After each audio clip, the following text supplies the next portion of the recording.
world of supercars makes it inevitable that comparisons and competitions would break out between the various rival manufacturers. It's often one of the best things that can happen. Competition breeds innovation. But there is one group of cars that fundamentally changed the auto industry forever, one that is still looked back upon as one of the greats in automotive history. The Hypercar Holy Trinity. So today, we explore the Trinity's members, what made this group of cars so fascinating, and why it matters 10 years later.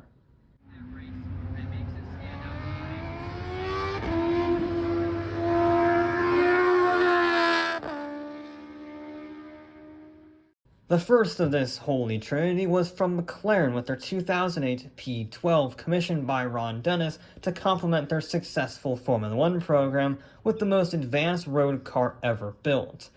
Remind you of something from McLaren? Now I was going to use the 12C's 3.8-liter turbocharged V8.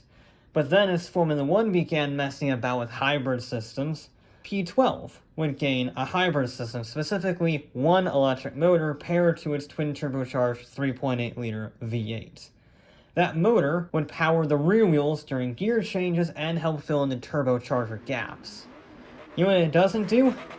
It doesn't power the front wheels. So we have a mid-engine hypercar that delivers all of its 903 horsepower through the rear wheels. It's a bit of a beast. Now all that battery technology is heavy, so McLaren put the newly christened P1 on a serious diet. Pretty much everything was carbon fiber with thinner glass, a limited infotainment system to say the least, and all the bodywork was made out of just 3 panels, because then you had less bits needed to hold it together. And all of this was ready in time for an October 2013 launch date. Now the next car to start development was the Porsche 918.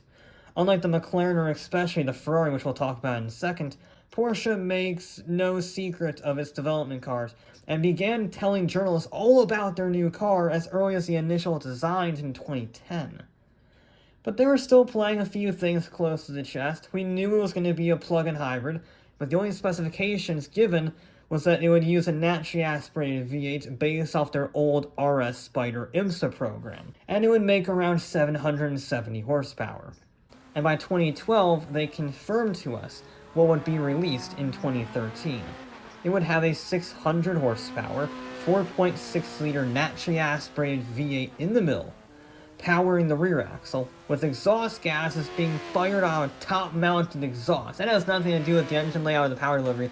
I just think it's awesome that they have essentially roof-mounted exhausts. That is sick. More manufacturers need to do that. It looks so freaking good on the Porsche. But added on to that were 2 electric motors making 262 horsepower in total. One for the front axle and one for the rear, which meant the 919 was all-wheel drive. And it had full 4-wheel steering, the first for a Porsche. But for many, the most important element was the roof, or lack thereof. Instead, there were removable roof panels for the best of both worlds, one for a rainy day, and one for hearing those glorious exhausts a little bit clearer. Now, one would think that an open top would make this incredibly advanced hypercar crumble in the corners because it's missing a key element of its structural rigidity. However, the carbon fiber reinforced plastic monocoque chassis, that's a mouthful and a half, is so stiff that it can act as a roll cage while still having a hole where the roof should be.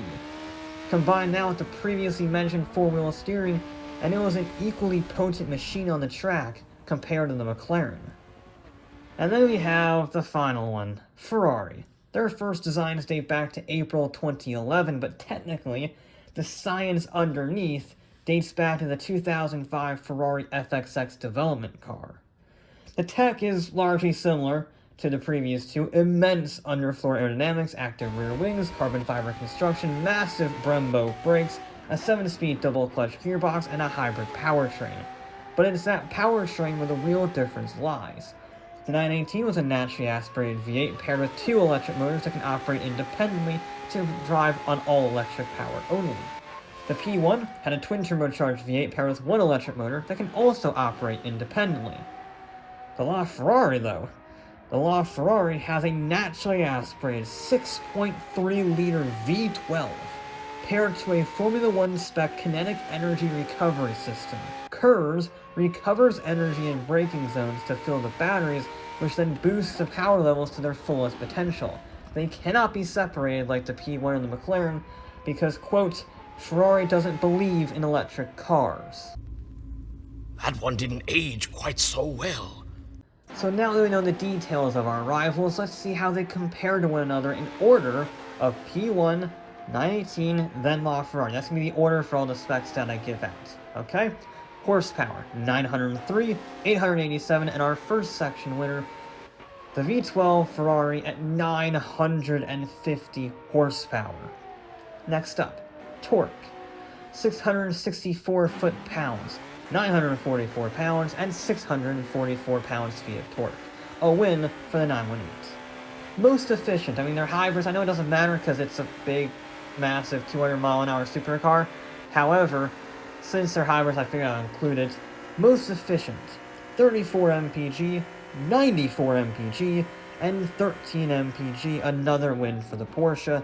Note that is in their most efficient driving modes. Obviously, the 918 is not going to get 94 mpg when it's running around a circuit. Weight, 3,300 pounds, 3,600 pounds, and 3,500 pounds for McLaren's first win of the day. 0 to 60 time, 2.8 seconds, 2.1 seconds, and 2.6 seconds. Porsche didn't just win, they also set the internal combustion car 0 to 60 record for 8 years. Top speed, 217, 218, and 218 miles an hour, a tie between the Porsche and the Ferrari. Exclusivity, these are hypercars after all, you're not gonna see one every day. Part of the whole shtick is having as, the rarest vehicle possible to show off to your friends. 275 P1s were produced. Porsche made 918 918s because they're very poetic. Ferrari made 710 LaFerraris, including the open-top roadster models, which means that McLaren's 275 is the rarest. Now, the one that really got everybody going when we first heard about these cars, the Nürburgring lap records. Again, in order, McLaren did a sub 7 minutes, allegedly. Porsche was verified independently at 6 minutes 57 seconds, and Ferrari doesn't believe in it. Which means it's the obvious win for the Porsche, since they're the only ones that actually said anything official. McLaren didn't actually say the time, they just said it was less than 7 minutes. I don't know why. And Ferrari has refused to do any testing with these cars because ego and pride. They don't want to get their precious Ferrari beaten. They learned that the hard way in the F40 test against the 959. They don't want to repeat that. And they emphasize this point by saying that if any owner used the LaFerrari that they bought as a test vehicle for a magazine or whatever, they would never be allowed to buy another Ferrari. I think they have some personal problems, but whatever, let's get to the results. That is 2 wins for McLaren, 2 wins for Ferrari, and 4 wins for the Porsche. So Porsche's the best, right? Well, yes and no. It is objectively the cheapest, the fastest on a track, and the most usable. But then the whole subjective argument comes in and kind of derails the Porsche. I'll never say it's a dull car, in fact it's probably my favorite of the 3, but the Ferrari looks and sounds better while the P1 delivers a much more intense fighter pilot style driving experience because of that rear wheel drive and ferocious amounts of horsepower. And when the stats really are so close, because yeah, I know Porsche won 4 of the tests, the comparisons, but it's not by much. The 0 to 60s are separated by 7/10 of a second, which is crazy close for 3 vehicles with such vastly different ideologies. So when the stats are really that close, it comes down to personal preference. Do you want the precise German engineering of the Porsche, the British bulldog spirit provided by the McLaren, or the soul and sonorous nature of the Ferrari? That is the real difference between these 3 cars. Now, history has since proven that Porsche was the fortune teller.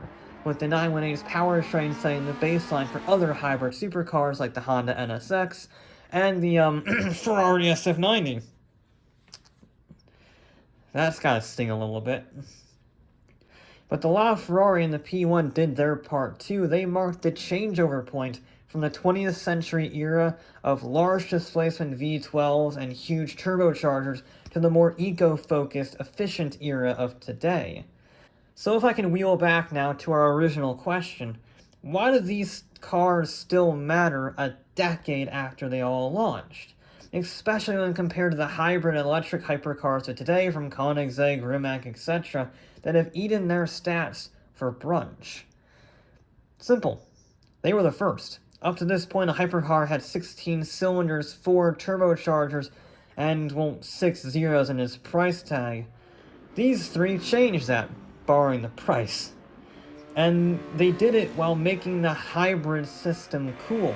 Remember, in 2013, hybrids included Ford Escapes, Mitsubishi Outlanders, and Toyota Priuses.